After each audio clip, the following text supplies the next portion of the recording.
हमारा फैब्रिक है, मैंने सबके नेक नहीं पूछे रीना जी, अमनदीप जी ने मुझे मेजरमेंट सेंड किया था कि उनके इस मेजरमेंट में वो कुर्ती बनाती हैं तो प्रॉब्लम आती है, इसलिए मैंने उनसे फ्रंट और बैक नेक पूछा है। ओके, ये जैसे हमारा फैब्रिक है, ठीक है, ये हमारा लंबाई में डबल फोल्ड है। तो अब हमने इसमें करनी है अपनी कुर्ती की कटिंग। तो सबसे पहले हमें मेजरमेंट मालूम है, क्या मालूम है कि चेस्ट जो है हमारी 23 इंचेस है, वेस्ट हमारी कितनी है 21 इंचेस, हिप है 26, फ्रंट नेक है हमारा 6 inches 6.5 sorry, and back neck है 6। ठीक है, ये मेजरमेंट है। तो अब ने सबसे पहले हमने फोकस कहाँ करना है, हमारे हिप साइज पे। ठीक है, तो हिप साइज इनका है 26 हो गया हाफ में एक साइड का, तो इसमें आप 26 और ऐड करोगे, कितना हो गया 52 इंचेस, यानी राउंड आपका हो गया 52। इन्होंने 26 हमें दे दिया फिक्स। तो जो हमारा कपड़ा है इसकी देखो, ये किनारी एक पकड़ते हुए दूसरी से लंबाई में हम इसको खोलते हुए इस तरह से डबल फोल्ड करेंगे। ये किनारी से किनारी मिलाते हुए हमारी पूरी कपड़े की डबल फोल्ड हो गई है। ये देखो, चौड़ाई हमने पूरी खोल दी कपड़े की, और किनारी से किनारी पकड़ते हुए हमने क्या कर दिया, डबल फोल्ड कर दिया। ठीक है, अब इस डबल फोल्ड को हम फिर से क्या करेंगे, 4 फोल्ड कर देंगे। ये लंबाई में हमारा कपड़ा 4 फोल्ड हो गया, और ये अब हमने चौड़ाई खोल ली है। मैं फिर से बता रही हूँ, ये जो मेरी साइड है ये किनारी वाली साइड है लंबाई में जो है, और ये हमारी विड्थ वाली साइड है जिस साइड किनारी नहीं होती, ये चीज देखिए। ठीक है, जहां से थान से कपड़ा अलग किया जाता है, ये वो वाली साइड है। तो अब हमारी 26 इंचेस थी, तो मैंने यहाँ क्या करना है, सबसे पहले किनारी छोड़ते हुए 26 इंच हिप का निशान लगा देना है। ठीक है, ये निशान लग गया। अब हम क्या करते हैं कि हमें 1.5 इंच, जब हम कुर्ती का निशान लगाते हैं तो चाक के बाद, चाक का हिप का निशान लगाते हैं, उसके बाद 1.5 इंच छोड़ते हैं। वो 1.5 इंच वन साइड का होता है। जब उसको पूरा खोलोगे तो वो दो साइड, 1.5 इधर, कितना हो गया 3 इंच हो गया। ठीक है, तो उस 3 इंच की लूजिंग को हम यहाँ ऐड कर देंगे, मतलब मैंने 3 इंच यहाँ बढ़ा दिया, तो ये 26 और 3 29 इंच पे मेरा निशान आ गया। ठीक है, अब इनकी चेस्ट थी 23। ठीक है, तो अब ये चीज देखो, चेस्ट 23, हिप उससे 3 इंच ज्यादा है, और 3 इंच हमने लूजिंग और छोड़ दी, तो 6 इंच की लूजिंग आ गई। हमें कोई प्रॉब्लम नहीं आएगी, 5 इंच की हमें लूजिंग छोड़नी होती है, तो वो हमारा प्रॉपरली सेट आ जाएगा। अगर अब इनकी चेस्ट भी 26 होती ना, फिर उस कंडीशन में हम क्या करते हैं, यहाँ जो हमने 3 इंच की लूजिंग छोड़ी है उसको हम 5 इंच की छोड़ते। कितने की छोड़ते, 5 इंच की। अगर चेस्ट और हिप साइज लगभग बराबर हैं या 1 इंच का डिफरेंस है, तो हम नीचे ये जो हिप का हमने निशान लगाया उस निशान के बाद हम 5 इंच की लूजिंग छोड़ेंगे। ठीक है, अब ये क्या रीजन रहता है कि देखो, जब हम कुर्ती का निशान लगाते हैं, स्टिचिंग वाली लाइन लगाते हैं, उसके बाद हम 2.5 इंच का मार्जिन छोड़ते हैं ना, तो वो मार्जिन ये हिप के निशान के बाद वाले कपड़े में से हमारा निकल कर आता है। ठीक है, प्लेट डालनी हो तो कोई एक्स्ट्रा मार्जिन नहीं छोड़ना है आपने, आपको हिप और चेस्ट के अकॉर्डिंगली मार्क छोड़ना है। अब ये देखिए 29 इंचेस की मैंने सीधी लाइन पूरे कपड़े में लगा ली है। इसकी मैं अब कर दूंगी यहाँ से कटिंग।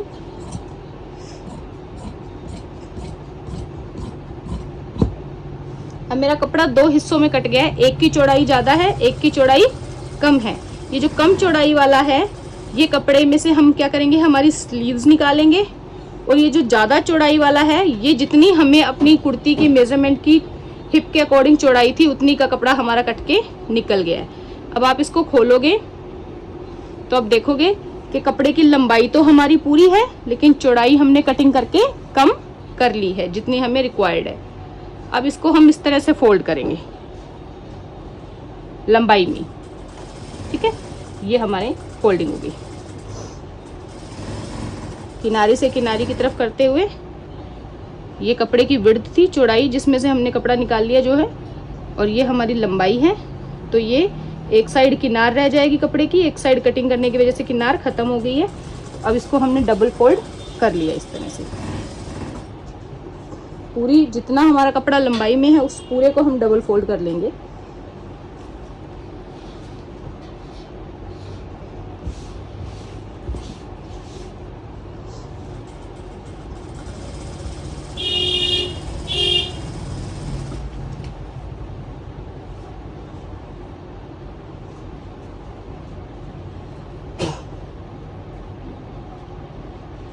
ये इस तरह से पूरा कपड़ा हमारा डबल फोल्ड हो गया। ये देखो पूरा लंबा कपड़ा हमारा डबल फोल्ड में हो गया।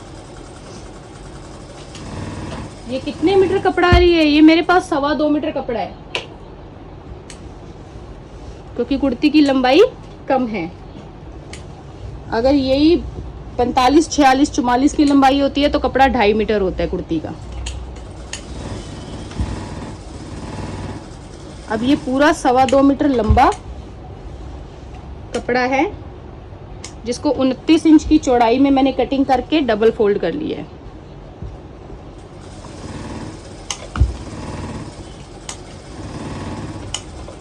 और हमेशा कपड़े को प्रेस करके, ये जो सांझी साइड होती है ना, वहाँ थोड़ा प्रेशर देते हुए इसकी किनारी तोड़ लिया करें। इससे क्या है, जब आप कटिंग करोगे तो आपकी कुर्ती का सेंटर प्रॉपर बन करके आएगा।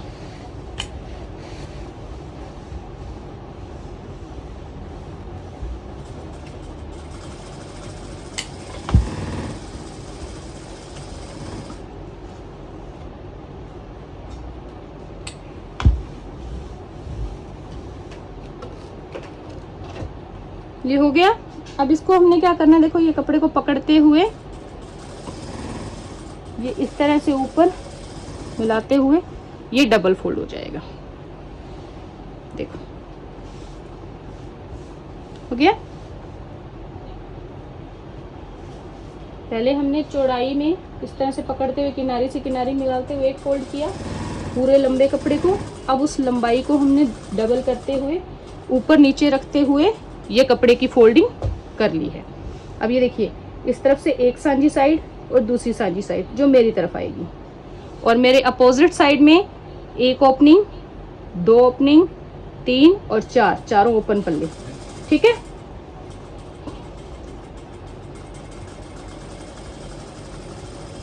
सो ये चीज है हमारी। अब हम करेंगे मार्किंग हमारे शोल्डर की। तो आप अपने कपड़े को चेक कर लीजिएगा, जो भी कान हो कुछ भी हो उसको आप मार्क करके साइड में निकाल दीजिए। ये निकालने के बाद अब इनका गला देखो 6 से 6.5 इंच इन्होंने हमें बताया है, तो दोनों गले 6 या 6 से ऊपर के हैं। तो हम शोल्डर कितना रख रहे हैं? 6 इंच। ठीक है। ये रखने के बाद इन्होंने बताया है कि इनके शोल्डर्स गिरते हैं, तो हम अपना आर्म होल रखेंगे 7 इंच। देखो हम 7.5 कब रखते हैं कि 1/2 इंच की कटिंग इस तरफ डालते हैं और 1/2 इंच सिलाई डालते हैं, तो हमारा 1 इंच कवर हो जाता है। लेकिन जब कंधा इसी तरफ गिरता है तो हम 1/2 इंच की ढलान नहीं देंगे, तो हमारा शोल्डर 1/2 इंच कम नहीं होगा। तो हमने जब मार्किंग की तब हमने क्या कर दिया, 7 इंच पे मार्किंग कर ली। 7.5 की बजाय हमने कितने पे मार्किंग की? 7 इंच पे। ये स्ट्रेट लाइन, ये 6 इंच पे ये करते हुए ये सीधी लाइन। अब ये जो बड़े वाला बॉक्स है इस तरफ हमारे आर्म होल की मार्किंग होगी, और ये जो छोटे वाला बॉक्स है इस तरफ हमारे नेक की मार्किंग होगी। या ऐसा समझिए, जो सांझी साइड है कपड़े की उस तरफ हमारे गले की मार्किंग होगी, जो 4 ओपन पल्ले हैं उस साइड में हमारे आर्म होल की मार्किंग होगी।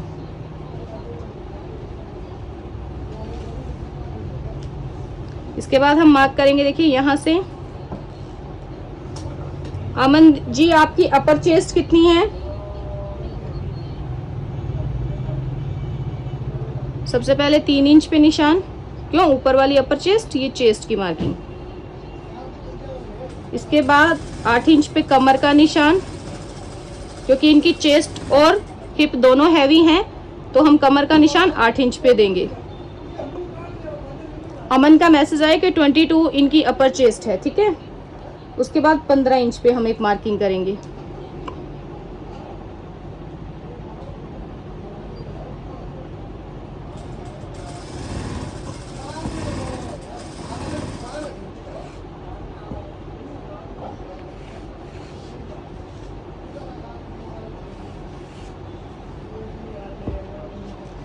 लेंथ मैं अपनी मर्जी से रख रही हूँ, मैं इसकी 38 से कटिंग कर रही हूँ, तो ये मैंने 38 पे निशान लगाया।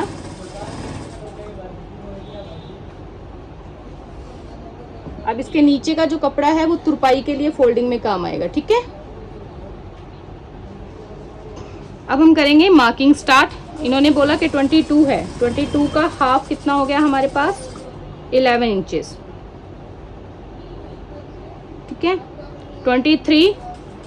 23 का हाफ कितना हो जाएगा, 11.5 इंचेस। अब ये मैं हाफ क्यों कर रही हूँ, क्योंकि उन्होंने हमें वन साइड फिक्स मेजरमेंट दी है। वन साइड यानी सामने के एक साइड का फिक्स मेजरमेंट। अगर राउंड में देते तो हम 4 से डिवाइड करते, ठीक है। जैसे कुर्ती नापी तो वन साइड से नापी तो हमें फिक्स हाफ साइड का मेजरमेंट मिल रहा है, तो हम जो मेजरमेंट आया उसको 2 से डिवाइड करके यहाँ पर मार्किंग कर रहे हैं। तो ये 11 इंचेस, ये 11.5 इंचेस,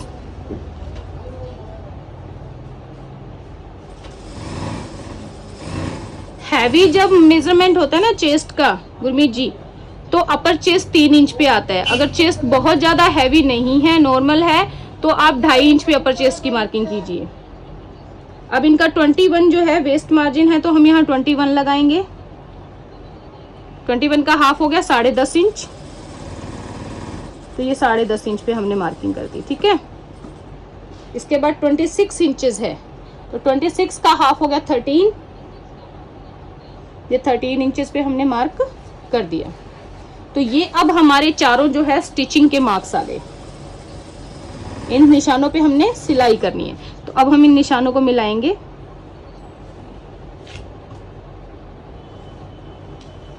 ठीक है, ये हमारे कमर तक के निशान सारे मिल गए। अब जो नीचे हमने लंबाई की लाइन लगाई थी, यहाँ से अगर इनको घेरा पूरा कुर्ती का 13 इंच तक ही चाहिए हिप के बराबर, तो हिप के बराबर कर दो। अगर 12.5 चाहिए तो आधा इंच कम करते हुए निशान लगाओगे, 12 चाहिए तो और कम कर दोगे। जब कम करोगे तो ये वाली लाइन हल्की सी तिरछी हो जाती है, ठीक है, क्योंकि निशान पीछे हो गया। और ज्यादा करोगे तो बाहर की तरफ तिरछी हो जाएगी। तो जैसे आप घेर बढ़ाओगे ना, कम ज्यादा करोगे, उसके अकॉर्डिंग ये नीचे की लाइन तिरछी या सीधी रहती है। तो अभी के लिए हम 12.5 इंच पे इनका घेरा कर देते हैं, यानी हिप से 1 इंच कम कर रहे हैं। तो इसको ये हम स्ट्रेट लाइन से मिलाएंगे। ये हमने 1.5 इंच का मार्जिन छोड़ा हिप के बाद, कमर के बाद 2.5 इंच, अपर चेस्ट में 2.5 इंच।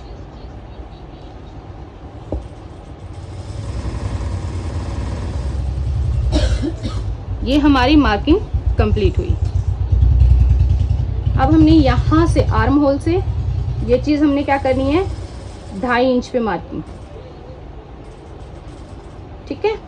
ये करके ये गोलाई हमने इस तरह से बना देनी है। ये हमारे बैक के आर्म होल का निशान हो गया। अब इसी लाइन पे हमने 1.25 इंच पे एक निशान लगाना है, और इसको भी इसी तरह से गोलाई देनी है। ये हमारी फ्रंट की मार्किंग हो गई, ठीक है। फ्रोजी वाली लाइन हमारी बैक की और पिंक वाली लाइन हमारी फ्रंट की काट का निशान है। अब गले का निशान हमारा वही 2.75 यानी 2.25 से चौड़ाई, गहराई इन्होंने हमें क्या बताई, आगे की 6.5 और पीछे की 6। तो मैं दोनों मार्क एक साथ लगा रही हूँ, 6 इंच पे भी 6.5 पे, क्योंकि पीछे का गला छोटा है। अगर पीछे का गला बड़ा होता है तो हम पीछे के गले के निशान बाद में लगाते हैं, लेकिन पीछे का गला छोटा है तो हम एक बार में ही मार्किंग कर रहे हैं। ये लीजिए, ये गले की मार्किंग लगी। अब ये कहते हैं कि इनके कंधे गिरते हैं, कंधे गिरते हैं, तो मैंने आपको पहले भी बताया कि हम इसको 1/2 इंच गले की तरफ निशान लगाएंगे और इस तरह से डाउन कर देंगे।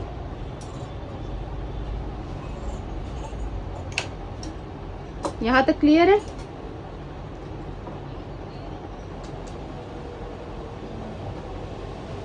से यस या नो? नेक की शेप हमारी, back neck round, front neck round. Aman आपको क्लियर है? ओके अमन, तो ये हमारे नेक हो गए। अब हमने वही बेसिक अपनी कटिंग स्टार्ट कर देनी है। ये हमने पहले बैक का नेक कट कर दिया क्योंकि वो फ्रंट से छोटा है। ये कटिंग की, ये गले वाली साइड से जो डाउन किया था इसको हमने कट किया। बैक शोल्डर वाली लाइन से कट, पीछे वाली लाइन से पूरा कटिंग।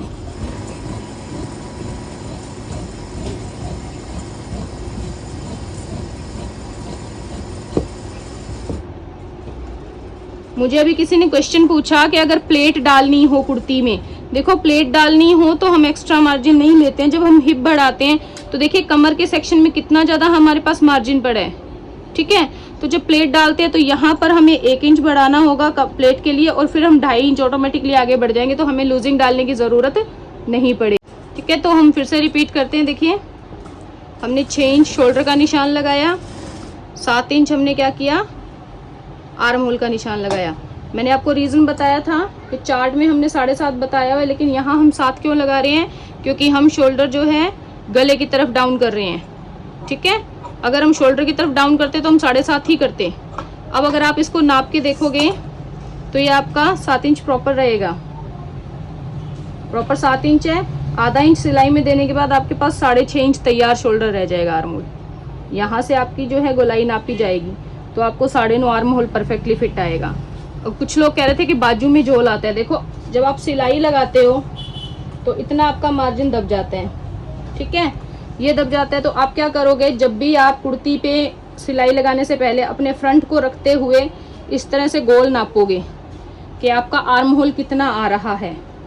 इस सिलाई की मार्किंग से रखते हुए इंच टेप से यूं गोल नापोगे, जितना आपका आर्म होल का मार्क आए उससे आधा इंच कम करते हुए बाजू पे निशान लगाओ सिलाई वाली। वो जब आप लगाओगे तो आपकी बाजू जो है इस पे ऑटोमेटिकली अच्छे से फिट आ जाएगी। अगर आप बिना नापे लगा रहे हो तब आपको प्रॉब्लम आएगी। यहाँ इस तरह से आपने इस वाली लाइन को मेजर करना है, किसकी, फ्रंट की काट की लाइन को, इसको मेजर करके आप निशान लगाओ, परफेक्टली फिट आएगी। तो उनकी जो प्रॉब्लम थी कि उनके शोल्डर जो है यानी इस तरफ कंधा गिरता है, तो हमने गले की तरफ ढाल रखी और इधर से दबाते हुए सिलाई लगेगी तो ये परफेक्टली फिट आएगी। तो सबसे पहले तीरा 6 इंच, आर्म होल 7 इंच, ये हमारी अपर बस्ट लाइन 11 इंच पे, 3 इंच नीचे हमने क्या किया, ये जो लाइन है ये कितने इंच नीचे है, 3 इंच नीचे, 3 इंच नीचे हम लगा रहे हैं हमारी बस्ट लाइन। इससे नीचे हमने 8 इंच पे लगाई है हमारी वेस्ट लाइन, क्योंकि इनकी चेस्ट भी हैवी है और हिप भी हैवी है, तो हमने क्या किया है 8 इंच पे लगाई है। इसके बाद ये हमने लगाई है 15 इंच पे। तो ये आप वेरी करता है मेजरमेंट के अकॉर्डिंगली, किसी की 16 है तो आप 16 पे लगाओगे, 13 है तो 13 पे लगाओगे। यहाँ पे मैंने 15 पे लगाया है। तो ये लगाने के बाद हम मार्किंग कर रहे हैं 11.5 चेस्ट के लिए, 10.5 कमर के लिए और 13 इंच हिप के लिए। सेम मेजरमेंट से हमने ये सारी मार्किंग की। गला बैक जो है हमारा 6 इंच और फ्रंट हमारा 6.5 इंच। तो ये दोनों हमने मार्क करते हुए कटिंग कर ली है। अब हम क्या करेंगे, यहाँ पर छोटे छोटे कट्स लगाएंगे। ये कट्स हम किस लिए लगाते हैं कि जब हम सिलाई करते हैं, ठीक है, तो हमारी सिलाइयाँ जो है वो आपस में प्रॉपर शेप में सही से मिले। जब इसको खोलोगे ना, पल्लों को खोल के आपस में जोड़ोगे, ऊपर नीचे रख के सिलाई लगाओगे फिटिंग की, तब क्या है आपका कट एक दूसरे के ऊपर बराबर आएगा, मतलब आपने स्टिच सही किया है, आपकी कुर्ती कहीं से घटवन कम ज्यादा नहीं हो रही है। तो ये जो दोनों रहते हैं ये बराबर आने चाहिए। लाइक ये जैसे मैं खोल रही हूँ, ठीक है, ये ऊपर मेरा फ्रंट का हिस्सा है, ये मेरी बैक है, तो बैक को मैंने फोल्ड किया। अब हम इसको रखते हुए अपना क्या करेंगे, फ्रंट के आर्म होल की कटिंग कर लेंगे।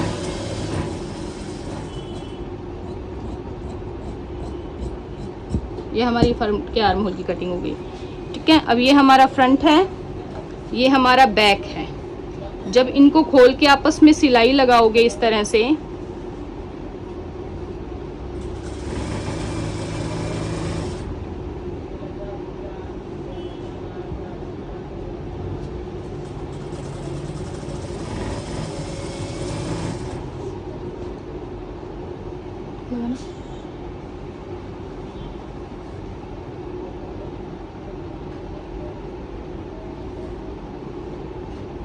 शोल्डर पे शोल्डर बराबर हो गया। अब आपने क्या करना है, सिलाई लगाते वक्त अपने कट्स मिला लेने हैं। ये देखो, ये कट टू कट बराबर आ गया। फ्रंट बैक का कट कमर का एक दूसरे के ऊपर ही आया है। इधर से हिप का कट मिल गया, इधर से चेस्ट का कट मिल गया। मतलब आपकी लाइनें पूरी सीधी हैं, कुर्ती के आपकी सीधी कटिंग हुई है, किसी तरह की कोई प्रॉब्लम नहीं है। तो हमने उसको स्टिच कर लेना है। ये हमारी स्टिचिंग की मार्किंग रहती है। जो हमारा ट्रेसिंग व्हील था उससे हम क्या कर सकते हैं, देखो अब ये हमने सारे मार्क कर लिए। अब आप सिलोगे तो दूसरी साइड आपके पास निशान नहीं है किसी तरह का, ठीक है। तो आपने क्या करना है, अपने ट्रेसिंग व्हील को लेना है। ट्रेसिंग व्हील को लेकर के इस तरह से इस एक निशान पे जब आप चलाओगे यूं करके, मुझे यहाँ सिलाई लगानी है। तो यहाँ आप क्या करोगे, अपना ट्रेसिंग व्हील इस तरह से पूरे प्रेशर देते हुए चला दोगे। ये चलाओगे तो देखो इस तरह से ये यहाँ पर दिखाई नहीं दे रहे होंगे, लेकिन जब आप कपड़े को पलटोगे तो देखो ये सेम जितना अपना फ्रंट के ऊपर निशान लगा है वही सेम जो मार्किंग है आपकी यहाँ पर बैक के ऊपर उभर करके आ जाएगी। ये देखिए, कपड़े की दूसरी साइड भी हमारे ड्रेसिंग व्हील से निशान आ गए। अब आप इसको खोलोगे तो आपको कपड़े के हर तरफ इसकी मार्किंग नज़र आ जाएगी, बराबर मार्किंग। तो आपको ये बार बार इंची टेप से नापना नहीं पड़ेगा कि ये मेरी कमर इतनी इंच थी तो मैं यहाँ से लगा के यहाँ कमर का निशान लगाऊँ। नहीं, आपने जब आपकी तय लगी हुई है, कटिंग की है, उसी टाइम ट्रेसिंग व्हील से आपने मार्किंग कर दी तो ये आपको ये प्रॉपर उभरे हुए निशान मिल जाएंगे। इसको हम कल स्टिचिंग करेंगे, इसकी हम कल स्टिचिंग करेंगे। ये हमारी कुर्ती की कटिंग हो गई।